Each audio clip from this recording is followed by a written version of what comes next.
This is the third fight. What is going to be different for Max Holloway from the first two fights of this fight?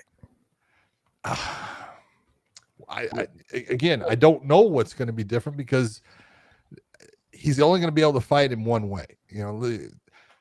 This fight's going to be on the feet. You're not going to see Dustin trying for takedowns. You're not going to see Max trying for takedowns. You're going to see Dustin throwing his hands and trying to counter Max doing the same in return. It's just where I look at the differences. I think that Dustin at this point is the harder hitter with a single punch. He's got more of that knockout power with one shot. Not that Max can't do that, but he's more of a volume guy compared to Dustin. If you're going to look at these two matched up, which one's got the power? Dustin Poirier's got more of the power. Which one's got the volume? This is, again, I said this with Max when he fought Justin. He's got to have a performance like he did with Calvin Kattar, which he did again with Justin Gaethje, where he threw volume. He was not going out there trying to knock anybody out. He was out there trying to touch you and wear you down. And that's what he needs to do in this fight against Dustin Poirier. He needs to go out there and just continually touch Dustin, keep him off balance, make him move backwards, and just outbox him. That's where it's going to come. Dustin's going to throw kicks in there. Max will throw some kicks in there. Dustin, I think, will throw a little bit more. But overall, these guys are going to stand in the middle and brawl. Yeah, like I said when I started this conversation, was that I really feel like I think this is Dustin's fight to lose. Like, I think he's got the style to go ahead and walk through the pitter-patter shots and the output. He's got to make sure he makes him miss, but he's got to make him pay. He's got to make him miss by just a millimeter, slip, almost like an Ilia Topuria style. Make him and slip, and then make him pay right after. Yeah. Don't let him get away. Don't let him throw shots and not feel the consequences. That's right. Yeah, you've got to touch him and make him a little bit more hesitant as the fight goes on. Dustin Poirier can do all of that. He's done it before when they fought before. I think it's textbook style for him to get the win again. He's just got to fight the way that he fought before. He can't allow the emotions. He can't allow the crowd. He can't allow any of the stuff being said to him by anybody get involved. Because at the end of the day, this is still a fight. And you've got to fight a smart fight. Show us everything that you've done. Look, you fought an extremely smart fight against Dan Hooker, and you ended up getting the win.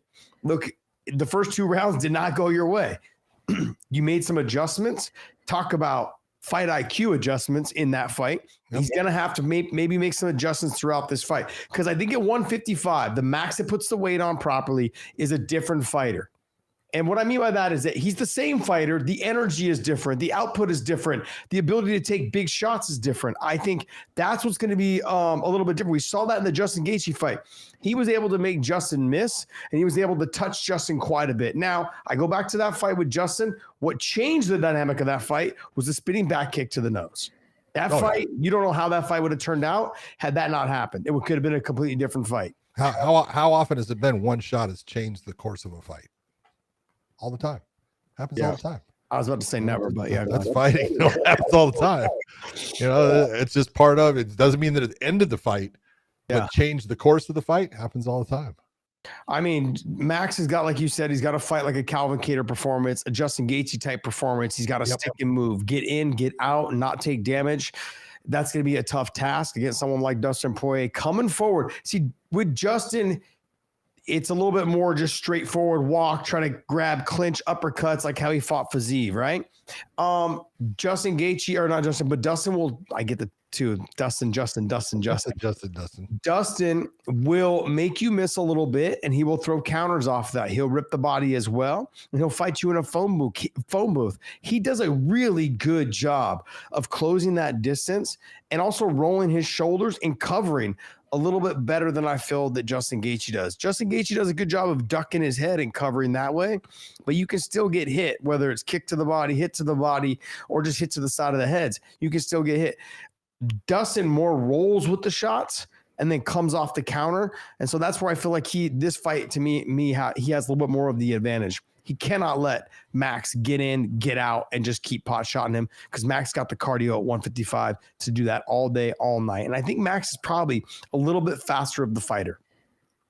So if you got the energy and the speed, and you can get in and get out, that's a dangerous fight. And so with Dustin, he just got to put the pressure, do it smartly, and never let him miss without making him pay some sort of consequence. Yeah. I just look at it again. Yes, they fought twice before. It doesn't matter.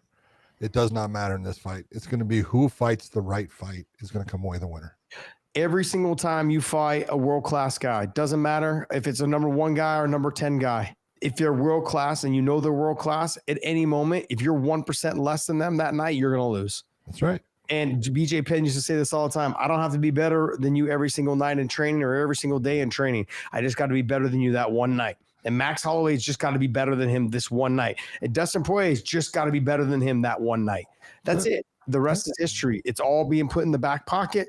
They both can come away with the win. I'm leaning Dustin. The energy, the crowd, and I don't want to see him go out on a loss, man. I don't want to see it. Got a lot of love for the guy, man. A lot of love for the guy. Great fighter, great person, a great family man. I mean, the complete opposite of what we started the show with. Okay. Yes. So and he proved that multiple times. So yeah, I love it. Yeah, it's I'll take it. I look at this fight, and again, you know, I have nothing but love for Dustin Poirier. I think he's phenomenal. I have nothing but love for Max Holloway. They're two of my favorite fighters to watch, and to watch them go at it once again, I don't care. You know, I would like to see Max get the win. I would like to see Dustin get the win. So I'm sitting there. I'm just going to enjoy the fight. Not picking anybody on this one. That's a fucking chicken shit answer. You didn't give it. I mean, like, look, I love Max. I know I'm leaning. I like Max a lot. I'm leaning Dustin just because I want to see him go out. Like a guy like him. Okay. Seriously, would you like to see Dustin go out with the win? Of course. Yes. I would love to. But would you like to see Max? I would get that win in that third fight. Yeah. It's a selfish reason because I want to see Max and Ilya do it again. And if he loses, that fight won't happen for at least 2 more fights. And so that's what kind of that kills me right there, right? Yeah. But I want Dustin to go out on a win. I want him to leave. It's very seldom that fighters walk off into the sunset.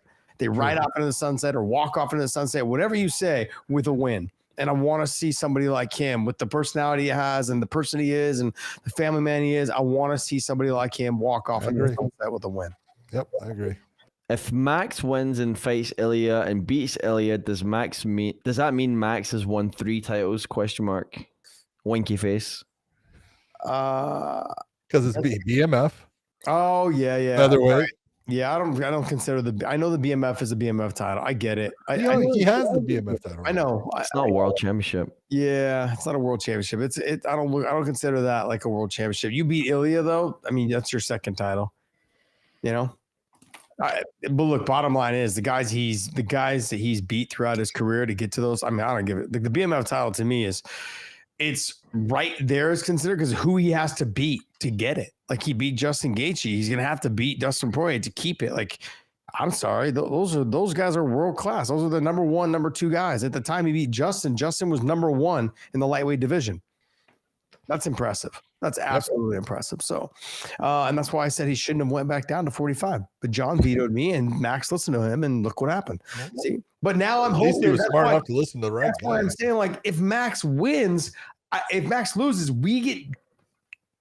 Not to say these words, but we get screwed. We get screwed out of the Ilya Poirier and Max fight at 155. But you're hoping that happens. And look, I want Dustin to win. That's why I said I want Dustin to win. You can't lose.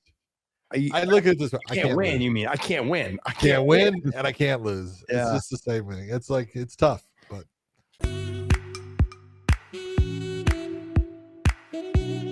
This episode is brought to you by BetUS.